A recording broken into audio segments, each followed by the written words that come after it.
Hello everyone, welcome. Last class में हम लोगों ने बजट रिसीट्स टॉपिक को डिस्कस करके कंप्लीट किया है।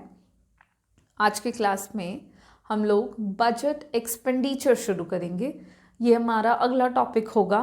बजट रिसीट्स के बाद हम लोगों ने बात किया कि गवर्नमेंट को अलग अलग सोर्सेस से पैसे रिसीव होते हैं, कहाँ कहाँ से होते हैं, कितने तरह के पैसे रिसीव होते हैं।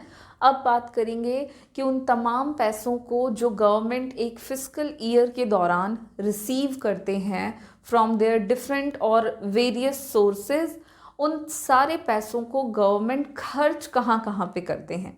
एक्सपेंडिचर हेड्स कितने टाइप के होते हैं, उसको क्लासिफाई हम कितने तरीकों से कर सकते हैं, इन्हीं को आज डिस्कस करेंगे। चलिए शुरू करते हैं आज के क्लास को। यहाँ पे आज हम बात करेंगे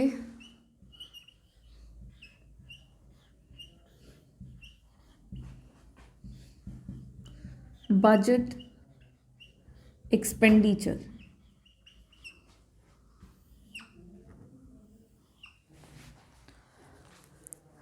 सबसे पहले तो जान लें कि जब हम बजट एक्सपेंडिचर की बात कर रहे हैं तो इसका मतलब हो गया budget expenditure refers to the budget expenditure refers to the estimated expenditure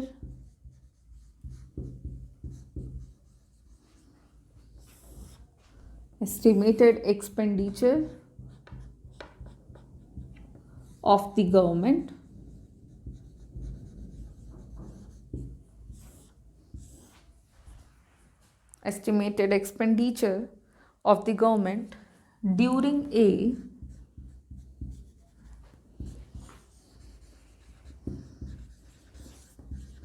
given fiscal year। ठीक है, एक दिए हुए वित्तीय वर्ष के दौरान सरकार के द्वारा जो भी estimated amount of money expenditure किया जाता है, खर्च किया जाता है, उसी पैसे को, उसी खर्च को हम बजट एक्सपेंडिचर के नाम से जानते हैं। Budget expenditure is the estimated expenditure of the government during a given fiscal year. ठीक है, एक वित्तीय वर्ष के दौरान सरकार अपने जितने भी खर्चों को करती है, अनुमानित खर्चे जितने भी होते हैं, ये सारे के सारे खर्चे गवर्नमेंट दो पार्ट्स में क्लासिफाई करते हुए करती है। यानी कि बजट एक्सपेंडिचर को हम दो पार्ट्स में क्लासिफाई कर सकते हैं। इसका जो क्लासिफिकेशन होगा वो दो तरह से या दो पार्ट्स में किया जाएगा। सबसे पहला जो क्लासिफिकेशन है वो कहलाता है, फर्स्ट है आपका रेवेन्यू एक्सपेंडिचर। पहले टाइप ऑफ एक्सपेंडिचर को हम रेवेन्यू एक्सपेंडिचर कहेंगे, जो कि गवर्नमेंट के द्वारा किया जाता है। वहीं पे दूसरे टाइप ऑफ एक्सपेंडिचर को हम कैटेगराइज करते हैं as capital expenditure. Capital expenditure, तो revenue expenditure and capital expenditure दो टाइप का आपका एक्सपेंडिचर है जो कि गवर्नमेंट के द्वारा किया। तो दो टाइप के एक्सपेंडिचर हो गए हमारे, रेवेन्यू एंड कैपिटल एक्सपेंडिचर। अब हम लोगों को क्या करना है, ये दोनों टाइप ऑफ एक्सपेंडिचर का मीनिंग डिस्कस करना है, इसके नेचर को जानना है और इसके कुछ एग्जाम्पल्स के साथ हम इन दोनों टर्म्स को कंप्लीट करेंगे। तो बजट एक्सपेंडिचर का टर्म हमारा कंप्लीट हो चुका है। नेक्स्ट हम बात करेंगे revenue expenditure and capital expenditure के बारे में।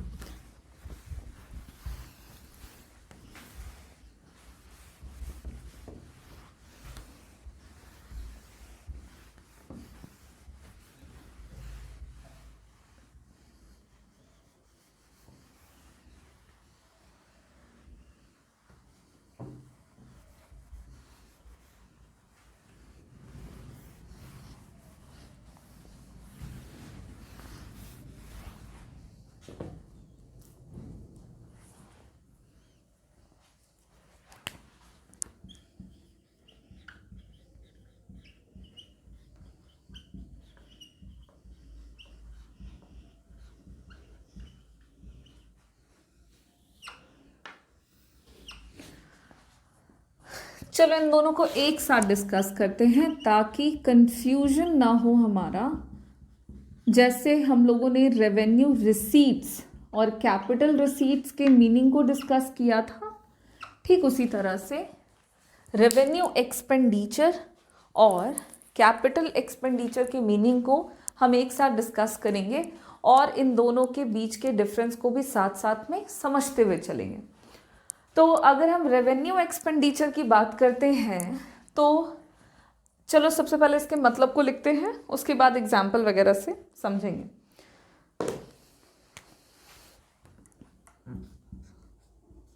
Revenue expenditure refers to those expenditure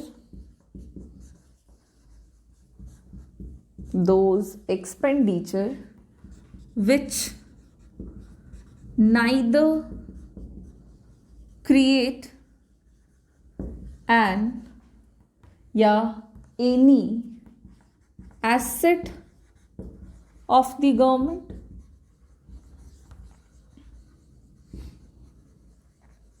nor cause a reduction in the liability of the government। अब देखो क्या मतलब हुआ। रेवेन्यू एक्सपेंडिचर का मतलब यहाँ पे लिख दिया है, क्या लिखा है कि रेवेन्यू एक्सपेंडिचर जो है हमारा, ये हम उस एक्सपेंडिचर को कहते हैं जो कि ना ही, ध्यान दोगे यहाँ पे जो डिफरेंस होगा रेवेन्यू और कैपिटल एक्सपेंडिचर के बीच में, बस वो एक सिंगल इसी शब्द का होगा, ठीक है, एक चलो दो शब्द का होगा, नाइदर नॉर। यहाँ पे बात करेंगे आइदर और। ओके, सो रेवेन्यू एक्सपेंडिचर आपके उस खर्च को कहा जाता है या हम कहते हैं जो कि गवर्नमेंट के, ये खर्च सरकार करती जरूर है लेकिन इसको करने के बदले में ना ही गवर्नमेंट की कोई संपत्ति बनती है, मतलब पैसा खर्च किया लेकिन खर्च करने के बदले में कोई संपत्ति नहीं बन गई, कोई भी किसी भी तरह का कोई एसेट जनरेट नहीं हो गया, क्रिएट नहीं हो गया, और ना ही इस तरह के खर्च को करने से किसी भी तरह का जो लाइबिलिटी होता है गवर्नमेंट का वो कम हो जाता है। मतलब कहने का है कि मान लीजिए कि गवर्नमेंट ने कोई लोन ले रखा है, बोरोविंग कर रखा है सरकार ने, और गवर्नमेंट ने पैसा खर्च किया, तो ऐसे खर्च को हम रेवेन्यू एक्सपेंडिचर कहेंगे जो किया जरूर गया है सरकार के द्वारा, लेकिन उस खर्च को करने के बदले में ना ही किसी भी तरह का कोई एसेट जनरेट हुआ है, कोई संपत्ति नहीं बन गई, कोई सड़कें नहीं बन गई, किसी तरह की कोई बिल्डिंग, कोई इंडस्ट्री, कोई पावर प्लांट, कुछ नहीं बना, और ना ही इस तरह के पैसों को खर्च करने से कोई पुरानी उधारी जो सरकार की रही हो वो कम हो जाती हो। तो फिर भी अगर हम वैसे खर्च को करते हैं जिससे ना ही संपत्ति बने और ना ही कोई भी लाइबिलिटी घटे, उस खर्च को हम रेवेन्यू एक्सपेंडिचर के नाम से जानेंगे।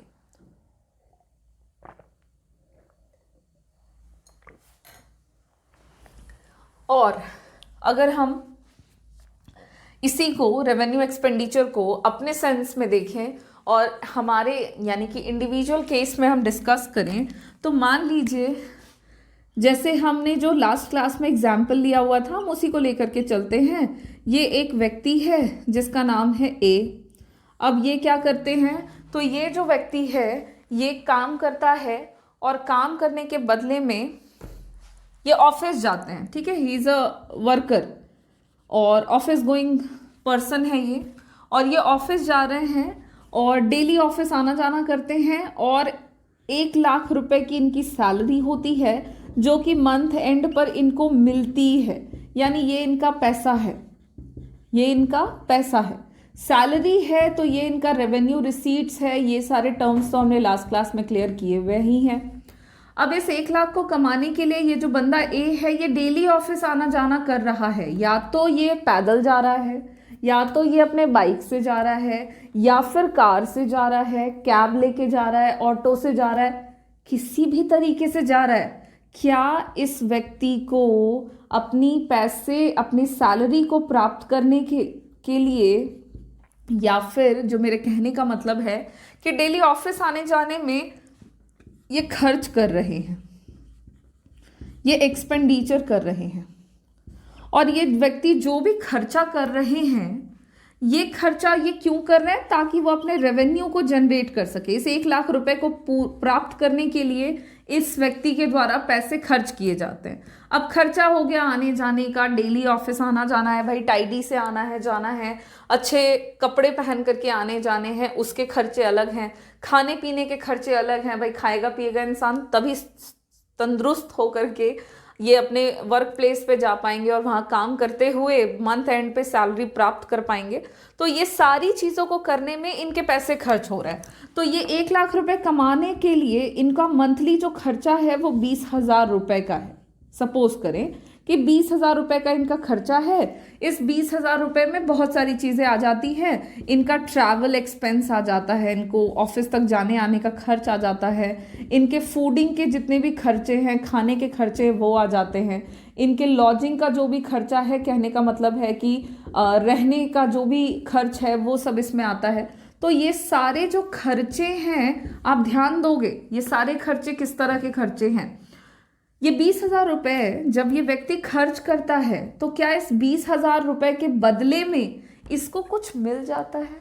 मतलब कहने का है कि 20,000 रुपए ये खर्च कर रहा है डेली अपने मतलब डेली बेसिस पे अपनी ज़रूरतों को पूरा करने के लिए, और इन पैसों को जब वो खर्च करते हैं तो इन खर्चों से क्या इस व्यक्ति का कोई एसेट जनरेट हो रहा है कि 20,000 रुपया मंथली खर्च किया और इनके घर पे देखा घर आने के बाद कि अरे नया फ्रिज रखा हुआ है, ऐसा कुछ हुआ नहीं।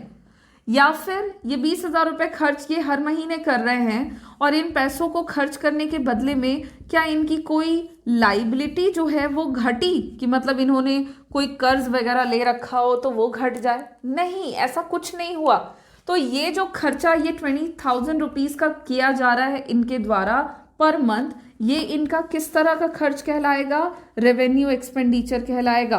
रेवेन्यू एक्सपेंडिचर इसलिए क्योंकि इस 20,000 रुपए को ये व्यक्ति खर्च तो कर रहा है, लेकिन इसको खर्च करने के बदले में ना ही इनके पास कोई संपत्ति बढ़ रही है और ना ही इनकी कोई पुरानी लाइबिलिटी घट रही है, लेकिन फिर भी ये खर्चे इनको करने पड़ रहे हैं। सो ये खर्च इस व्यक्ति का कहलाएगा रेवेन्यू एक्सपेंडिचर।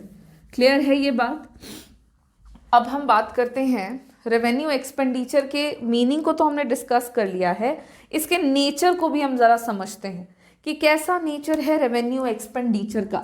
तो ध्यान देंगे, रेवेन्यू एक्सपेंडिचर जो होता है it is recurring in nature. ये रिकरिंग होता है नेचर में। इस एग्जाम्पल को मैं यहाँ पे से फिलहाल हटा रही हूँ, बट आप ये याद रखना, अभी इसको रिलेट करके हम और भी चीज़ों को पढ़ेंगे या डिस्कस करेंगे।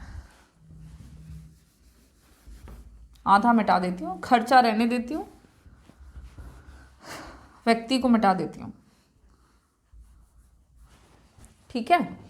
तो ये जो खर्च है ये खर्चा रिकरिंग होता है नेचर में। It is recurring in nature. अब रिकरिंग का मतलब क्या होता है, तो रिकरिंग का मतलब होता है लगातार, ठीक है। ये रेवेन्यू एक्सपेंडिचर ना लगातार होने वाले खर्चों की प्रवृत्ति का होता है। ऐसा नहीं होता है कि रेवेन्यू एक्सपेंडिचर के तौर पे आप आज खर्च करोगे, कल नहीं करोगे, परसों नहीं करोगे, फिर कभी मन किया तो किया, फिर नहीं किया। ये नहीं कर सकते हैं आप। इस तरह के खर्चों को आपको लगातार या रेगुलर बेसिस पे करना पड़ता है, ठीक है। और इस तरह के खर्चों के बारे में अगर हम बात करें, पर्पस क्या होता है, हम कब करते हैं या सरकार कब करती है, तो गवर्नमेंट जो है वो रेवेन्यू एक्सपेंडिचर करती है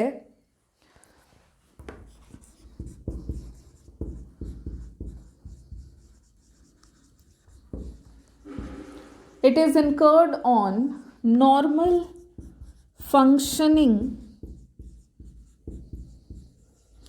जो गवर्नमेंट के सामान्य क्रियाकलाप हैं, normal functioning of the government, government के जो भी सामान्य क्रियाकलाप होते हैं, नॉर्मल फंक्शनिंग जो भी होता है, मतलब देश चलाने के लिए जो भी बेसिक एक्टिविटीज़ गवर्नमेंट को करनी होती है, उनके पीछे जो खर्च किया जाता है उन्हीं को हम रेवेन्यू एक्सपेंडिचर के नाम से जानते हैं। ये 20,000 रुपीज़ जो व्यक्ति ए कर रहा है, ये खर्चा एक तो उसको लगातार करना पड़ेगा, ट्रैवल उसको करना ही पड़ेगा। ये नहीं कर सकता है कि एक महीने वो ट्रैवलिंग पे खर्चा करे फिर ना करे। उसको खाने का खर्च अपना लगातार करना है, रहने का जो एक्सपेंस है उनको बियर करना है। तो ये सारे खर्चे रिकरिंग तो है ही नेचर में। साथ ही साथ आप ध्यान दो, ये नॉर्मल खर्चे हैं। These are the normal functioning पे होने वाला खर्चा है ना। वो सारे खर्च हैं जो किसी भी सामान्य इंसान को अपने डेली बेसिस की ज़रूरतों को पूरा करने के लिए करना पड़ता है।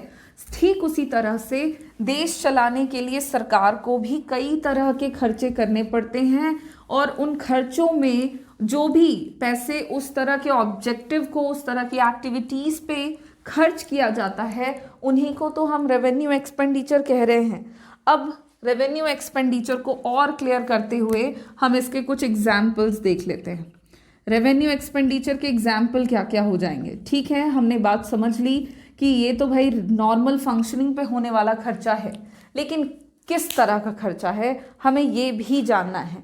तो रेवेन्यू एक्सपेंडिचर जो गवर्नमेंट के द्वारा किया जाता है, उसमें सबसे पहला जो खर्च आता है, आप वो ले लो, पेमेंट ऑफ सैलरीज। देखो एक बात आप समझे, मैंने अभी आपको एग्जाम्पल दिया था उस व्यक्ति ए की जो 1 लाख कमाने के लिए 20,000 खर्चा कर रहा है हर महीने। ठीक, तो 1 लाख कमाने के लिए 20,000 खर्च करना पड़ता है। ठीक है, मतलब वो व्यक्ति रह रहा है, अपने घर से दूर आके रह रहा है, तो रहने का खर्च, खाने का खर्च, ऑफिस आने जाने का खर्च करना ही पड़ेगा। क्यों कर रहा है वो ये खर्च? क्योंकि उसको पैसे कमाने हैं। आपके देश में आपकी सरकार जो है वो रेवेन्यू रिसीट्स रिसीव करती है, प्राप्त करती है ना। और इस रेवेन्यू रिसीट्स के इंपॉर्टेंट सोर्सेज में था टैक्स रेवेन्यू, याद करें हमने लास्ट क्लासेस में पढ़ा है इसको, और था non tax revenue. Tax revenue के अंदर हमने क्या देखा कि गवर्नमेंट टैक्सेस लगाती है, डायरेक्ट टैक्सेस, इनडायरेक्ट टैक्सेस, और इस तरह से सरकार को पैसे मिलते हैं। तो ये जो टैक्सेस वगैरह गवर्नमेंट इम्पोज करती है लोगों पर, उन टैक्सेस को वसूलने के लिए, टैक्सेस को कैलकुलेट करने के लिए, मिले गए पैसों का सम टोटल करके सरकार तक पहुंचाने के लिए सरकार ने कई तरह के लोगों को, जिनको आप गवर्नमेंट के स्टाफ कह सकते हैं, रखे हुए हैं उन्होंने काम पे। और ये सारे गवर्नमेंट के स्टाफ होते हैं जो कि गवर्नमेंट के लिए काम कर रहे हैं। अब गवर्नमेंट ने ऐसे लोगों को अपने काम के लिए रखा हुआ है, तो जब सरकार उनसे काम करवा रही है तो पैसे तो पे करने पड़ेंगे।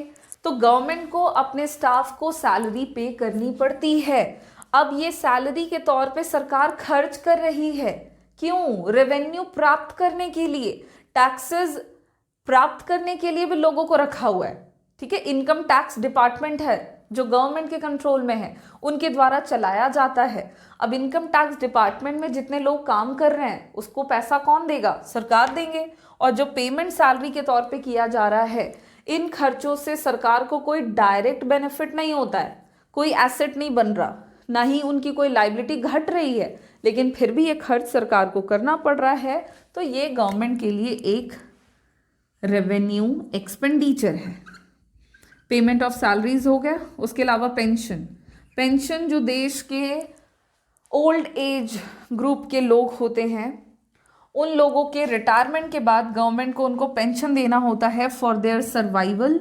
और ये पेंशन देना गवर्नमेंट के लिए कोई लाइबिलिटी नहीं है, लेकिन उनके नॉर्मल फंक्शनिंग में ही आता है कि भाई जिन लोगों ने आपके कंट्री के डेवलपमेंट में कंट्रीब्यूट किया है, जब उनकी एज बढ़ जाती है, वो कंट्रीब्यूट करने लायक नहीं होते, तो गवर्नमेंट को की रिस्पॉन्सिबिलिटी बनती है कि उनके सर्वाइवल के लिए सरकार जो है वो उनको कुछ पैसे दें, और वो पेंशन कहलाता है। और पेंशन से भी कोई डायरेक्ट बेनिफिट गवर्नमेंट को होता नहीं, बट करना पड़ता है। So it is an example of revenue expenditure. उसके अलावा इंटरेस्ट, सरकार जो लोन लेती है और उस लोन के बदले में गवर्नमेंट को जो इंटरेस्ट पे करना पड़ता है, सपोज करो कि सेंट्रल गवर्नमेंट ने 5,000 करोड़ का लोन लिया है और इस 5,000 करोड़ के लोन पर सरकार को 50 करोड़ का इंटरेस्ट देना पड़ता है। ये जो 50 करोड़ का इंटरेस्ट गवर्नमेंट ने पे किया, इससे गवर्नमेंट को कोई एसेट तो नहीं बना, लेकिन अब सोच रहे होगे कि कहीं लाइबिलिटी तो नहीं घट गई इससे। तो 50 करोड़ के पेमेंट से इस 500 करोड़ पे कोई फर्क नहीं पड़ता है। 50 करोड़ इंटरेस्ट है सिर्फ, तो इंटरेस्ट को चुकाने से प्रिंसिपल अमाउंट नहीं घटता, वो उतना ही रहेगा। इस स्थिति में इंटरेस्ट आपका रेवेन्यू एक्सपेंडिचर है, क्योंकि हमने देख लिया है कि ये लाइबिलिटी को भी कम नहीं करता है। और इस तरह से गवर्नमेंट के द्वारा लिए गए लोन पर चुकाया जाने वाला जो इंटरेस्ट होता है वो भी एक महत्वपूर्ण एग्जाम्पल है रेवेन्यू एक्सपेंडिचर का, क्योंकि उससे ना ही क्रिएट होता है कोई एसेट, ना ही रिड्यूस होती है कोई भी लाइबिलिटी। उसके अलावा और भी एग्जाम्पल्स आप ले सकते हो, जैसे कि एक्सपेंडिचर जो किया जाता है गवर्नमेंट के द्वारा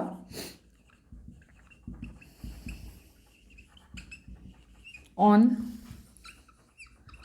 administrative services, defense services, etc. देखो, प्रशासनिक सेवाओं से संबंधित जो भी सुविधाएं या जो भी सेवाएं सरकार उपलब्ध कराती है, ये सब के ऊपर खर्च जो किया जाता है, ये सब आपके रेवेन्यू एक्सपेंडिचर का एग्जाम्पल है। हेल्थ सर्विसेज जो दिए जाते हैं सरकारी स्वास्थ्य केंद्रों में, वो भी आपका एक रेवेन्यू एक्सपेंडिचर है। और भी एग्जाम्पल में ले सकते हैं आप, जैसे कि ग्रांट्स टू स्टेट, राज्य सरकारों को जो दान दिया जाता है केंद्र सरकार की तरफ से, ये ग्रांट, ये मदद, ये दान, ये भी एक तरह का रेवेन्यू एक्सपेंडिचर है, क्योंकि इस तरह के खर्चों से गवर्नमेंट का कोई डायरेक्ट बेनिफिट नहीं होता है, बट स्टिल गवर्नमेंट को ये खर्चे करने पड़ते हैं, तो ये गवर्नमेंट के लिए एक तरह का रेवेन्यू एक्सपेंडिचर कहलाता है। अब आप देख सकते हो कि इसी के साथ आपका रेवेन्यू एक्सपेंडिचर जो है वो यहाँ पे क्लियर होता है। हमने क्या क्या बातें कर ली, मीनिंग देख लिया रेवेन्यू एक्सपेंडिचर का, उसका नेचर, उसका पर्पस और उसके कुछ एग्जाम्पल्स।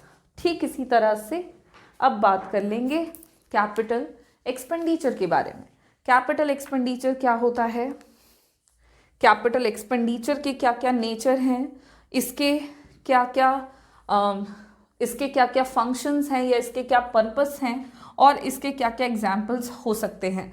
तो कैपिटल एक्सपेंडिचर का जो नेचर है और उसका जो मीनिंग है, उनको हम हमारे नेक्स्ट क्लास में डिस्कस करेंगे। आज के क्लास को हम रेवेन्यू एक्सपेंडिचर के डिस्कशंस के साथ यहीं पे फिनिश करते हैं। Thank you.